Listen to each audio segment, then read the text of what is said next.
দেখুন বন্ধুরা, দেখুন লিজা রয় নামে ভারতের একজন দিদি কি কমেন্টস করছে দেখেন। উনি বলতেছে, ছেঁড়া খাতায় শুয়ে লাখ টাকার স্বপ্ন দেখা ভালো। চিরা খাতায় শুয়ে লাখ টাকার স্বপ্ন দেখা ভালো, কিন্তু বেশি স্বপ্ন দেখা ভালো না। উনি এই কথাটা বলার কারণ হচ্ছে, আমি বলছিলাম চ্যাম্পিয়ন্স ট্রফিতে ভারতকে হারিয়ে বাংলাদেশ চ্যাম্পিয়ন্স ট্রফি জিতবে, এবং সেই ভিডিওর কমেন্টস বক্সে এই ভারতীয় দিদি লিজা রয়, নামটা কিন্তু সুন্দর, হ্যাঁ আশা করি উনিও সুন্দর। উনি লিখছে, ছেঁড়া খাতায় শুয়ে লাখ টাকার স্বপ্ন দেখা ভালো না।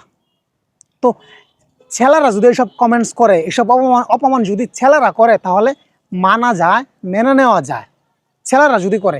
কিন্তু মেয়েরাও যদি এরকম কমেন্টস করে তাহলে আসলে এই হৃদয়টা মানে ভেঙে চূর্ণ বিচূর্ণ হয়ে যায়। হ্যাঁ, আমার মতো স্মার্ট সুদর্শন একজন ছেলেকে যদি এইসব কমেন্টস যদি কোনো একটা মেয়ে করে, এবং সেই মেয়েটার নাম যদি হয় লিজা রয়, তাহলে সেই ছেলেটার হার্টবিটটা কেমন করে একটুবার ভাবেন তো, একটাবার ভাবেন সেই ছেলেটা কতটা কষ্ট পায়, কতটা লজ্জা পায়, কতটা লজ্জিত হয়। হ্যাঁ, এই কমেন্টসটা তো আরও অনেক অনেক মানুষে দেখছে, দেখেন রিয়েক্ট দিছে অনেকজনে।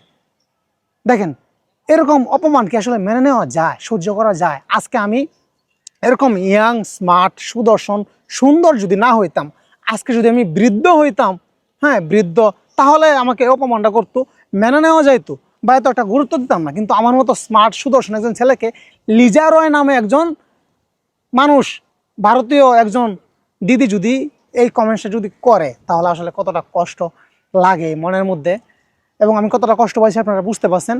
তবে আমি জানি না উনি এই কমেন্ট করাটা আসলে ওনার কতটুকু যুক্তিসঙ্গত হয়েছে।